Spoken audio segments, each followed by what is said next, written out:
하나님께서 강림하셔서 율법을 수여하셨습니다. 그리고 이스라엘 백성들은 그 광경을 직접 목격한 후에 공포에 빠져들었습니다.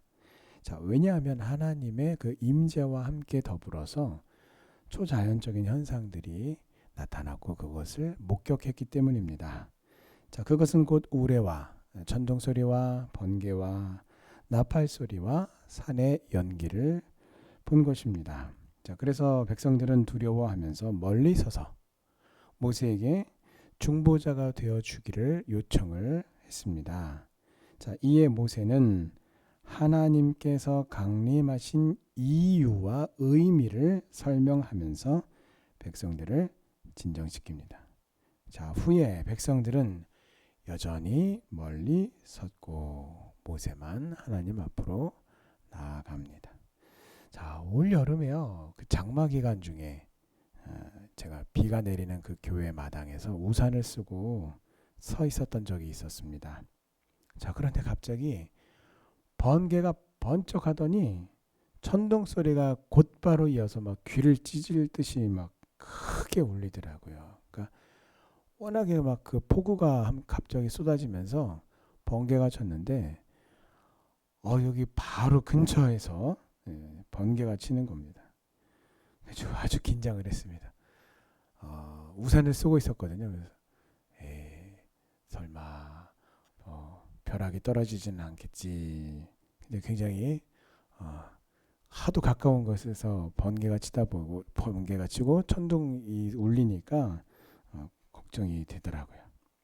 자, 오늘 이스라엘 백성들은 천둥 소리와 번개 그리고 나팔 소리와 산의 연기를 보았는데 강력한 두려움에 사로잡혔습니다.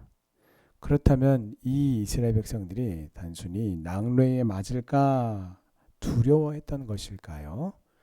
그렇지 않습니다. 자, 하나님은 신의 산 위에 임재하시고 강림하셨는데 아주 가득 찬 하나님의 그 위엄으로 가득 찬 충만하심으로 임재하셨습니다. 왜 그 하나님의 그 충만하심으로 강력하게 임재하신 그 결과가 바로 이스라엘 백성들의 두려워함이었어요. 왜 하나님이 하나님 살살하시죠 라고 할 정도로 이렇게 강하게 하나님께서 임재하셨던 것일까요?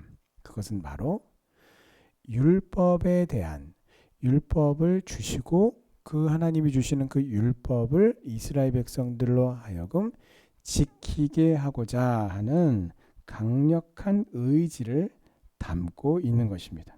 자, 그래서 이스라엘 백성들이 보고 들었던 천둥과 번개와 나팔 소리와 산의 연기를 넘어서서 이스라엘 백성들로 하여금 감히 거역하지 못하도록 하나님께서 강력하게 임재하셨던 것입니다. 그래서 이스라엘 백성들이 두려워했던 것입니다. 그들은 그 하나님의 강림하심 앞에서 자신들이 얼마나 정말 보잘것없이 초라한 존재들인지를 분명히 깨달았어요. 그들이 그곳에서 처절하게 깨달았던 것은 하나님의 거룩하심과 함께 더불어서 동시에 자신이 얼마나 비참한 죄인인가에 대해서 처절하게 깨달았던 것이에요. 그러나 하나님의 하나님 되심을 이와 같이 인정하고 또한 더불어 자신의 죄인 됨을 인정할 때가 비로소 우리는 하나님께서 우리에게 구원의 길을 여시고 생명의 길로 인도하시는 것을 비로소 보게 되는 거예요. 자, 애굽의 바로는요 10가지의 재앙을요 고스란히 그 10가지의 재앙으로 두들겨 맞았어요. 왜 그렇습니까? 이유는 그 자신의 교만함 때문이었습니다. 그러나 이스라엘 백성들은 하나님의 이와 같은 권능 앞에서 두려워하고 겸손했기 때문에 재앙을 피할 수가 있었던 것이죠. 자, 성도인 우리도 마찬가지입니다. 우리가 교만하게 행하면 결국은 하나님 앞에서 넘어질 수밖에 없습니다. 그러나 우리가 하나님을 사랑하고 두려워하여 경외함으로 하나님 앞에 설 때에 하나님은 우리에게 은혜의 길을 여시고 또한 인도하십니다. 우리의 삶을 책임지시고 승리와 축복의 길로 인도하실 줄 믿습니다. 자, 모세는 하나님께서 율법을 주신 그 이유를 20절에서 설명을 하기를 너희를 시험하고 너희로 경외하여 범죄하지 않게 하려 하심이다 라고 말합니다. 자, 성도님들 중에는요 이렇게 말씀하시는 분들이 계세요. 구약의 율법은 예수님이 오심으로써 이제 폐기가 되었고 예수님께서 말씀하신 사랑의 계명만 순종하면 된다 라고 말씀을 하시는 분이 계시는데 이것은요 큰 오해고요. 성경을 잘못 알고 있는 것이고요. 크게 착각하고 있는 것입니다. 그렇지 않습니다. 구약의 율법은 예수님께서 완성하신 것이지 폐기하신 것이 아니에요. 자, 그러므로 하나님께서 오늘 이렇게 이스라엘 백성들에게 제시하신 율법, 조금 더 쉽게 말씀드리면 우리가 구약 성경을 읽으며 우리가 읽는 하나님의 모든 명령, 말씀들, 이 모든 것들은요 여전히 성도인 오늘 나에게, 오늘 우리에게 동일하게 우리의 규범으로서 유효합니다. 우리를 시험하고, 즉 우리의 믿음과 우리의 중심을 하나님께서 얼만큼 성장하고 얼만큼 성숙했는지에 대한 테스트를 하시고 우리로 하여금 율법을 기억하여 하나님을 사랑하게 하고 하나님을 두려워하게 하여 범죄하지 않도록 하십니다. 자, 그러므로 우리는 이 율법을 비롯한 구약의 수많은 말씀들을 기억하고 내 마음판에 새기며 힘써서 지켜야 합니다. 구약의 율법을 지킴으로써 구원을 얻는 것은 아니에요. 구원은 하나님의 은혜로 값없이 거저 얻는 것입니다. 그 거저 얻는 은혜로 얻는 그 구원을 위해서 하나님은 가장 값지고 가장 비싼 것을 희생시키셨습니다. 그러므로 그 은혜에 감사함으로 또 감격함으로 마땅히 하나님이 우리에게 명령하시는 율법을 지켜서 하나님을 향한 우리의 사랑을 확증해야 하는 것입니다. 마음을 다해 말씀을 사랑하고 힘써 지켜서 하나님께서 약속하시는 축복의 길로 행하시는 우리 성도님들 다 되시기를 주님의 이름으로 축원합니다. 자, 오늘 23절 말씀을 보시면 하나님은 너희를 위하여 신상을 만들지 말아라 라고 합니다. 자, 어떻게 보면은 그런 것 같아요. 이스라엘 백성들이 이 최초로 우상을 만들게 되는 사건이 황금 송아지 사건이죠. 모세가 시내산 꼭대기로 올라가서 십계명을 받을 때에 한 달이 되도록 내려오지를 않았어요. 그러자 밑에서 기다리고 있던 이스라엘 백성들이 불안해합니다. 두려워합니다. 그래서 아론조차도 뭔가 동요하는 이스라엘 백성들을 좀 중심을 잡아줄 필요가 있다라고 여길 만큼 심각한 상황이 되자 이 황금 송아지 상을 그들에게 금으로 만든 폐물들을 더 걷어서 그것을 부어서 이 황금 송아지 상을 만들어요. 그리고 이게 여호와다라고 해서 아론의 어떤 그 목적 자체는 이스라엘 백성들로 두려워하고 불안하고 동요하는 이스라엘 백성들을 하나님께 주목하게 하기 위한 목적을 가졌는데 문제는 하나님의 금하신 방법을 사용했다라는 것입니다. 근데 그때도 보세요. 이 뭔가 하나님을 위해서 어떤 형상을 만든 것처럼 보이지만 하나님은 오늘 분명하게 뭐라고 말씀하시냐면 그 우상을 만드는 그 이유가 하나님을 위해서 혹은 그 하나님이 아닌 다른 어떤 우상을 위해서 만드는 게 아니라 결국은 그것을 섬긴다라고 표현하는 사람 자신, 그 사람 자기 자신을 위해서 우상을 만드는 것이다 것이다라고 분명하게 말씀합니다. 자, 이 말씀의 의미는요, 굉장히 중요한데요. 하나님이 너희를 위해서라고 표현하셨단 말이에요. 이 여기서 너희를 위하여라는 이 말씀이 굉장히 중요한데 왜 중요하냐면 이 말씀의 의미가 어떤 의미냐면 하나님이 사람을 위해서 존재하는 것이 아니다. 또한 사람이 하나님을 위해서 존재하는 것이다 라는 것을 의미하기 때문에 이 말씀의 의미가 굉장히 중요합니다. 자, 여기서 하나님이 무엇을 말씀하고 있습니까?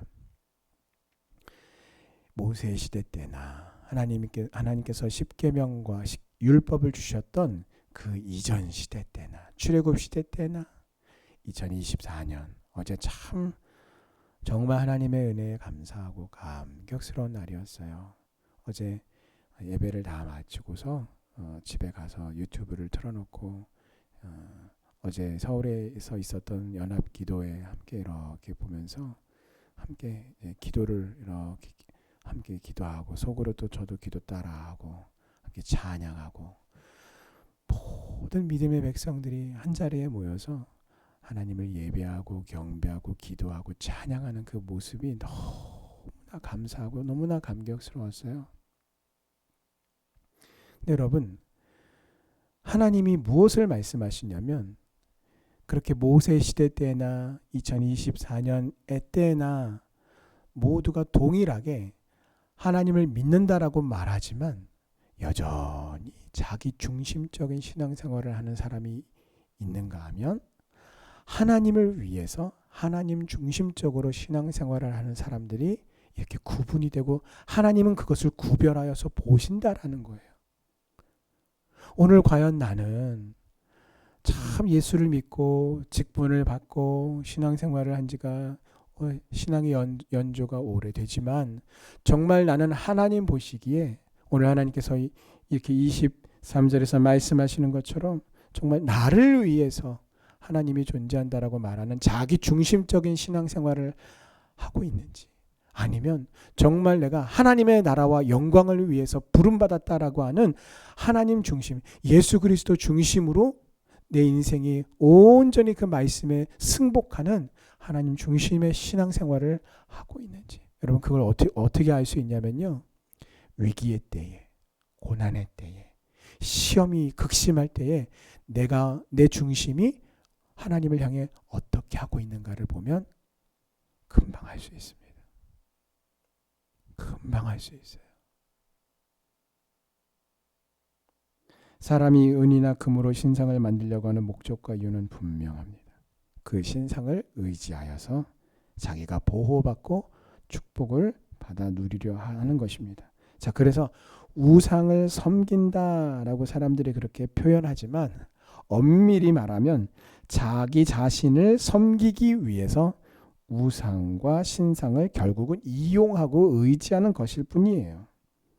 그러나 하나님은요, 창조주시오, 우리는 피조물입니다. 우리의 필요나 우리의 행복을 위해서 하나님이 존재하는 것이 아닙니다. 왜냐하면 하나님은 우상이 아니시기 때문입니다. 하나님을 섬기는 믿음의 백성인 성도는 우리가 평안하고 기쁠 때뿐만 아니라 고난과 어려움이 닥칠 때에도 하나님을 원망하거나 혹은 그 고난으로 인해서 하나님을 멀리해서는 안 돼요. 왜요? 하나님은 우상이 아니시기 때문입니다.